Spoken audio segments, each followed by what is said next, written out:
bibili ako yung mas mataas yung SPF para talagang maprotektahan tayo sa araw.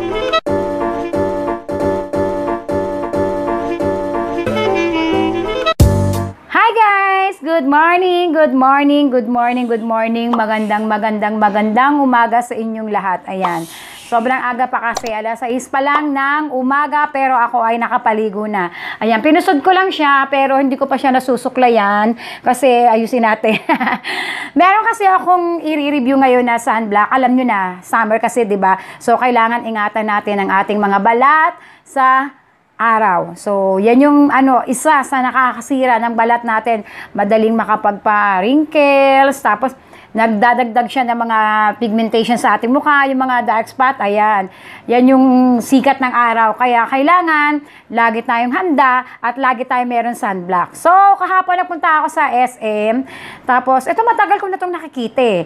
Actually, sobrang tagal na. Siguro, mga 5 years ago, 6 years ago, pero dinededma ko lang siya. Sabi ko, bakit pa ako gagamit nun? Kasi yung mga ginagamit ko naman, kagaya nitong Myra na aking moisturizer, meron naman siyang double sunscreen, tapos meron din siyang SPF 15. Pero hindi siya sapat para sa pansalag sa mga init na galing sa araw. So, eto na. Ipapakita ko sa inyo, pero hindi pala muna. Dahil sa hindi pa po nakakapag-subscribe dito sa akin channel, huwag kalimutang mag-subscribe. I-click ang subscribe button sa baba ng video to. And yung maliit na bell button, katabi ni subscribe button yan. I-click mo yan para sa tuwing meron akong mga bagong videos na i-upload dito sa akin channel, meron pong notification na darating sa iyo. And yung aking second channel, guys, huwag niyo kalimutan ha. Ilalagay ko yung link ng second channel ko sa my description box. Subscribe na rin po yung aking second channel. So, eto na nga. Sabi ko nga sa inyo, sobrang tagal ko na itong nakikita. Sa Watson, pag bumibili ako dun sa Mercury, sa Southstar, kahit saan. Napakadaling hanapin ng sunscreen na to. So, eto lang yung binili ko. Ayan.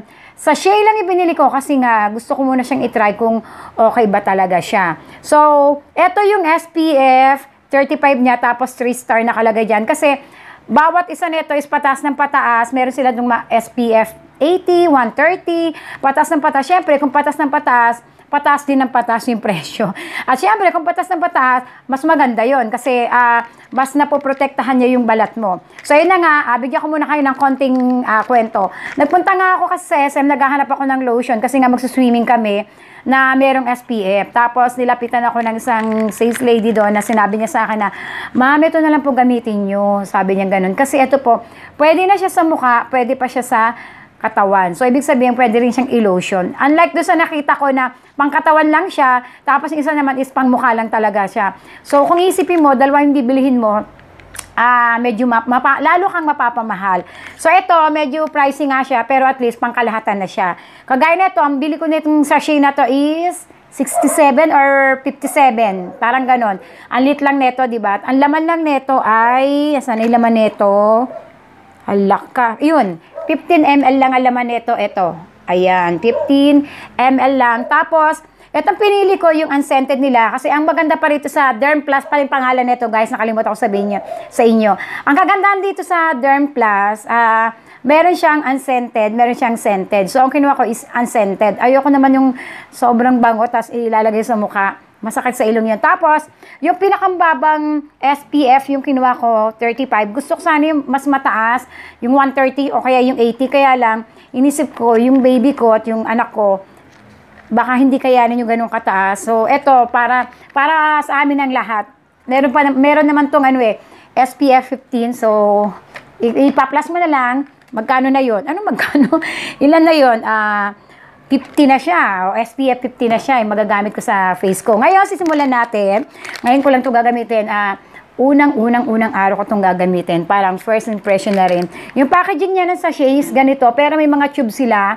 Naka-tube doon. Siyempre, mas mahal na mga nasa 300 plus, 400. Depende rin sa laki at depende rin sa taas ng SPF na pipiliin mo.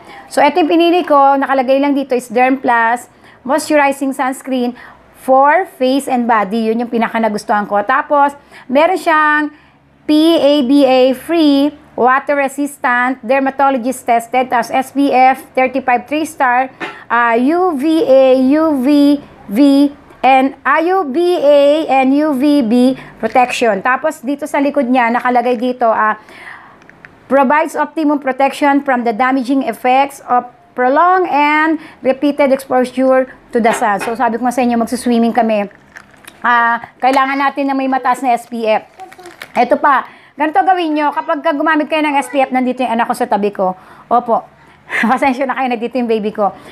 Ganito yung gawin nyo, bago kayo umalis ng bahay nyo, maglagay na kayo nito, tapos kung gusto nyo mag-moisturizer, pwede rin naman, tapos kung gusto nyo mag-foundation, pwede rin naman. Basta huwag nyo kalilimutan maglagay ng Derm Plus, moisturizing sunscreen. Pinakamahalaga talaga to kasi summer nga. So, buksan na natin siya. Tapos, ito pala, pag nag-swimming na kayo, tapos pag-ahon nyo ng pag-swimming, maglagay ulit kayo nito. Ayan, ganun lang yun para mas protektado yung balat natin. So, ito na, gamitin na natin siya. Buksan na natin siya.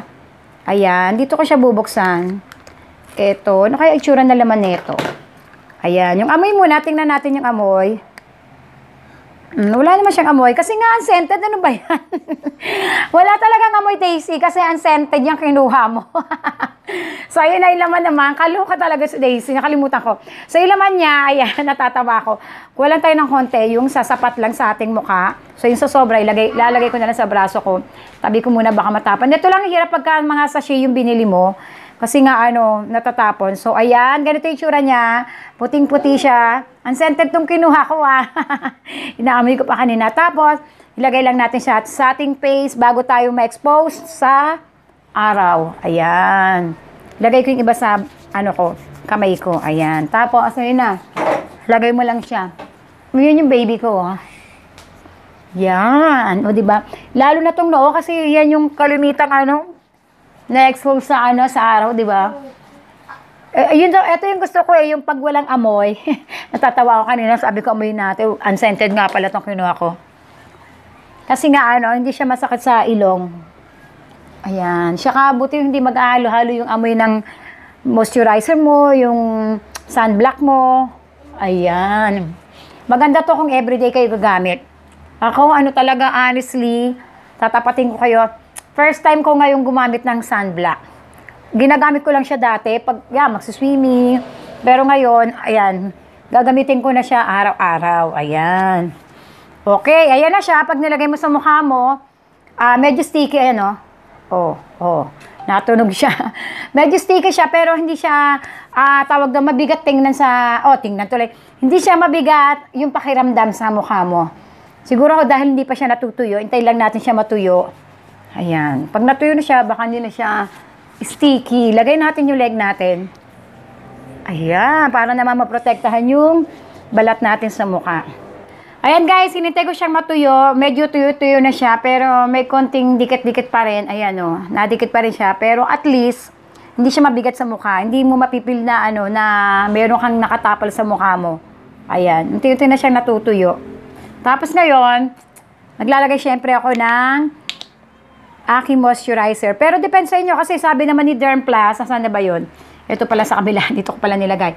Sabi naman ni Derm Plus, ito naman is moisturizing sunscreen. So, pwede na rin kayong hindi mag-moisturizer. Pero ako, still, magmo-moisturizer ako ng aking paboritong moisturizer, yung Myra. Ayan. Konti lang. Total naman meron ng moisturizer yung Derm Plus.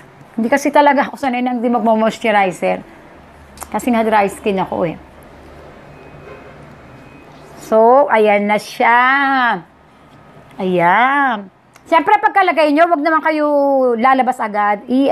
Ipa-absorb nyo muna sa balat nyo, sa mukha nyo yung tawag dito, yung Derm Plus na sunscreen at yung moisturizer nyo. Hintayin nyo munang matuyo. Kaya nga, mas maganda rito, pinaka-the best na may re-recommend ko dito. Siguro mga 1 hour bago kayo mag-swimming, maglagay na kayo nito para talagang na-absorb na ng balat nyo yung yung sunscreen siya kay moisturizer nyo. Talaga mapoprotektahan na kayo sa araw. So, ayan guys. Nilagyan ko na siya ng moisturizer at ang pakiramdam. Same lang din. Wala siyang, kasi hindi naman talaga malagkit itong moisturizer na ginagamit ko. Kaya, yan ang lab na lab ko. Ayan, masarap siya sa mukha. Ayan. So ayan guys. Okay na siya. diba, ready for labas na tayo ng bahay, nakaprotekta rin ating face, and huwag kalimutan yung mga braso nyo, islagyan nyo rin. So ako, mauubos yata itong isang sachet kapag nilagay ko. So mamaya, alis din naman ako, bibili ako ng ano neto, yung nasa tube na nila. Tinignan ko muna kung ano itsura ngayon. So okay naman siya, feeling ko is okay naman siya.